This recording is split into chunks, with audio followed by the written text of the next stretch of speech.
एक बहुत बड़े शहर में एक पुलिस अफसर रहता था। उसका नाम था विक्रम। वो बहुत ही सूझबूझ वाला और ईमानदार पुलिस अफसर था।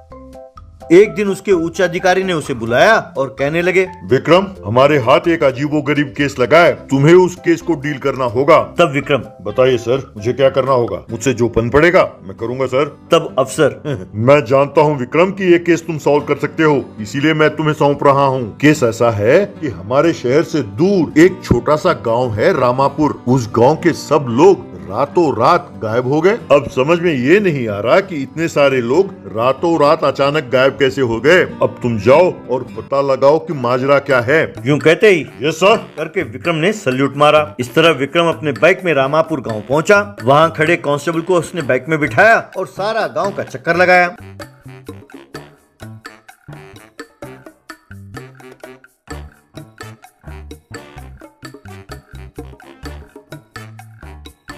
उसने घर घर जाकर तलाशी ली।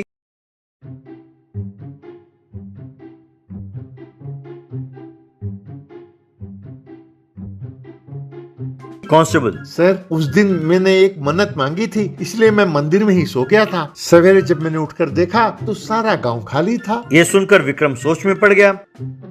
बाद में विक्रम उस गांव के नदी के पास पहुंचा। वहां एक छोटा सा लड़का नदी किनारे बैठकर नदी की ओर देखते हुए रो रहा था।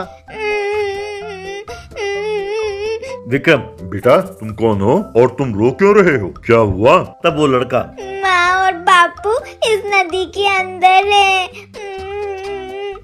विक्रम, नदी के अंदर है? पानी में गिरकर बह गए क्या बेटा?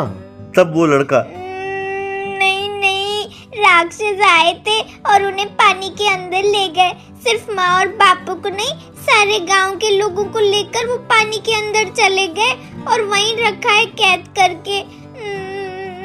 तब विक्रम, यानी सब गांव वालों को ले गए? मतलब रामापुर गांव के ना? इसीलिए वहाँ कोई दिखाई नहीं दे रहा। क्यों बेटे? देखो बेटा, रोना बंद करो और जो कुछ हुआ सब कुछ मुझे बताओ। तब वो लड़का, हाँ, 2 राक्षस आए थे और सबको पकड़कर पानी के अंदर ले गए।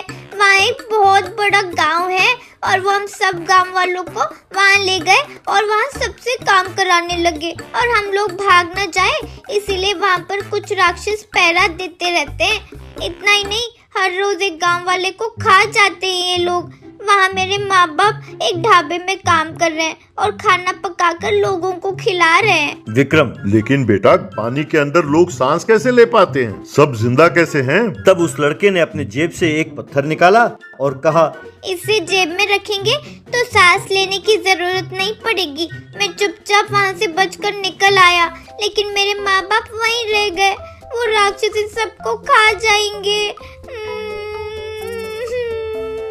तब विक्रम ने उस पत्थर को अपने जेब में डाला और कहने लगा, डरो नहीं बेटा, मैं उन सबको ले आऊंगा, उन्हें कुछ नहीं होगा। तुम यहीं रुको और धीरज रखो बेटा। कहकर वो पानी में कूदा।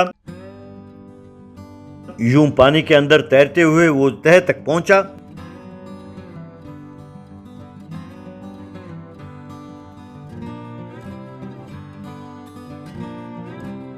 वहां उसे एक गांव दिखाई दिया और एक ढाबा भी। वहां उसने देखा कि राक्षस लोगों को डंडा मारकर उनसे काम करा रहे हैं। वहां उसने लोगों को पत्थर तोड़ते हुए और बोरियां लादते हुए, गड्ढा खोदते हुए देखा। कुछ राक्षस लोगों से मालिश करा रहे थे। उसने ढाबे में उस लड़के के माँ बाप को खाना बनाते हुए देखा। सबकी नजरें बचाकर वो चुपके से उस लड़के के माँ बाप के पास गया और अपना परिचय देते हुए उन्हें क्या करना है ये समझाकर उनके हाथ में उसने एक दवाई की शीशी दी। जब वो राक्षस खाना खाने आएंगे तो मैंने जैसा कहा वैसा करना। यूं कहकर उन्हें क्या करना है ये समझाया। इस तरह उन्होंने बड़े बड़े डेगचे में बिरयानी बनाया और उसमें वो दवाई मिला दी।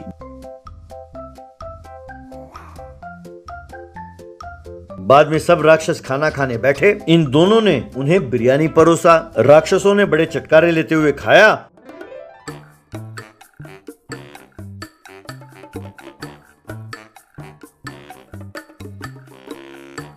और फिर गश खाकर गिर गए।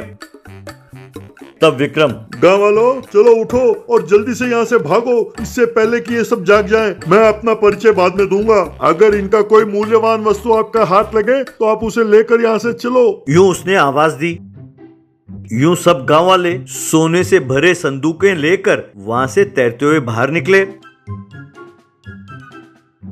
लड़के ने जब अपने माँ बाप को देखा तो खुशी के मारे रोने लगा। गांव वालों के पास जो पत्थर थे वो सब उन्होंने पानी में फेंक दिया। सब गांव वालों ने विक्रम को धन्यवाद कहा। केस को सॉल्व करने की खुशी में विक्रम अपने बाइक में बैठकर गांव से अपने पुलिस स्टेशन की ओर रवाना हुआ।